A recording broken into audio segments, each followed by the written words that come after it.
Kaamelott est une série parfaite, avec de l'humour, du drame, une écriture au poil de fion, mais quelques erreurs s'y sont glissées, des incohérences scénaristiques ou de simples oublis de la part d'Alexandre Astier. Dans cette vidéo, je vais vous révéler 8 erreurs que j'ai découvertes, et j'espère donc que cela vous plaira.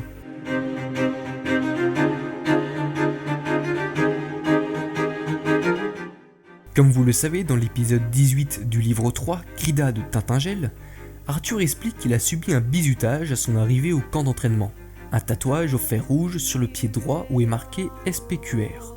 Si vous êtes attentif, vous devez sûrement voir là où je veux en venir. La marque SPQR n'apparaît plus jamais dans la série. Dans tous les épisodes où on voit les pieds d'Arthur, à plus aucun moment on revoit le tatouage. Pour donner un exemple, dans l'épisode Dies Irae du livre 6, quand Vennec met Arthur dans la barque, on peut bien voir qu'Arthur n'a aucune marque sur les pieds.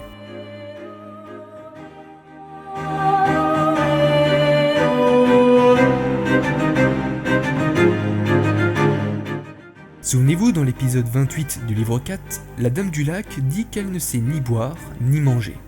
Je sais ni boire, ni manger, ni m'habiller, ni me laver, ni rien. Je conçois que vous ne voyez pas forcément là où est l'erreur, mais pour vous mettre sur la voie, je vais juste vous poser une question. Dans la dernière scène de l'épisode 34 du livre 1, la grotte de Padraig, c'est bien un morceau de cake que mange notre chère Dame du Lac, non ?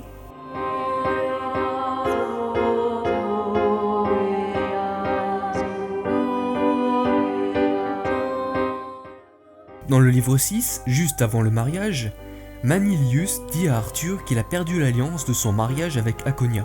On a un problème avec ton alliance. Quelle alliance? Je croyais qu'il n'y avait pas besoin d'alliance ici. Non, mais l'alliance de ton mariage à Rome. Quoi? Qu'est-ce qui s'est passé?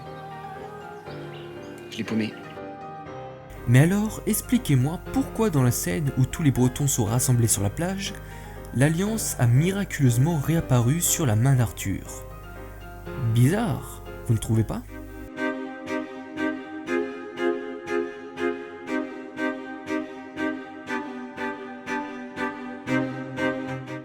Dans le livre 3, épisode 7, le déserteur, Caius dit qu'il va faire débarouler Madame Caius et ses enfants, une fois qu'il sera nommé seigneur breton. Je fais débarouler Madame Caius et les mouflons, et puis si votre proposition tient toujours, vous me nommez seigneur. Il précise même que la seule chose qui compte pour lui, c'est sa femme et ses gosses. Bah moi, la seule chose qui compte, c'est ma femme et mes gosses, alors que ce soit eux qui viennent ou moi qui aille, je vois pas la différence.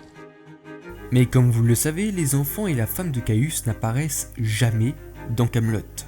Pas même quand Arthur va chez lui. Soit Caius a menti quand il a parlé de sa femme et ses gosses, soit ont tout simplement été oubliés par Alexandre Astier.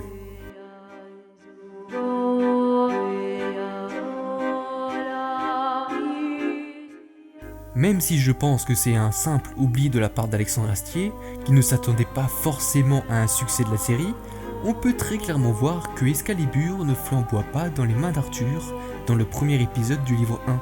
Surprenant, n'est-ce pas ?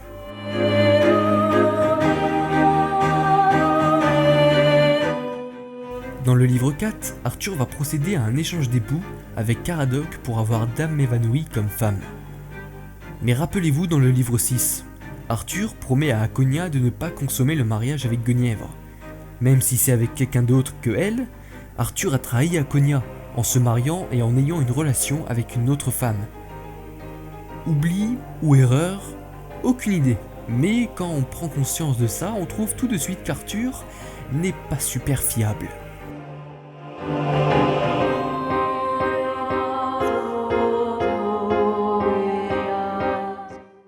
La chambre d'Arthur est très bizarre, car elle change tout le temps.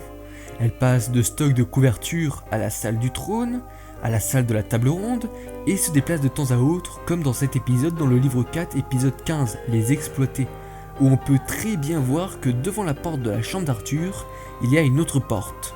Regardez bien pour ne pas l'oublier. Et quelques épisodes plus tard, dans l'épisode 41 et 42 du même livre, on peut bien voir que la porte en face de la chambre d'Arthur a curieusement disparu. Surprenant, non ?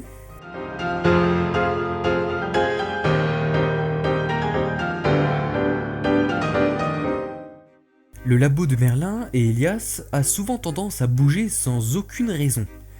Regardez dans le livre 3, épisode 62, la coopération.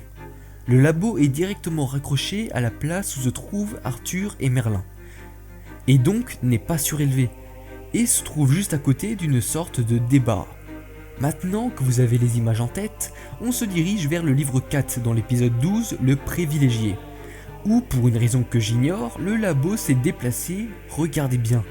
La porte se trouve au-dessus de marches, avec une barrière couverte de lierre, et se trouve juste à côté d'un arbre. Vous trouvez pas que le labo a un peu bougé? Étrange, non? Si vous aussi vous avez repéré des erreurs dans Kaamelott, partagez-les dans les commentaires, en n'oubliant pas de donner votre avis sur la vidéo.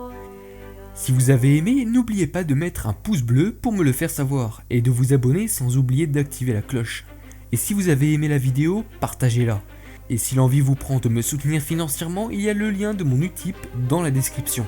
Sur ce, on se retrouve donc la prochaine fois pour une nouvelle aventure arthurienne, ça va sans dire.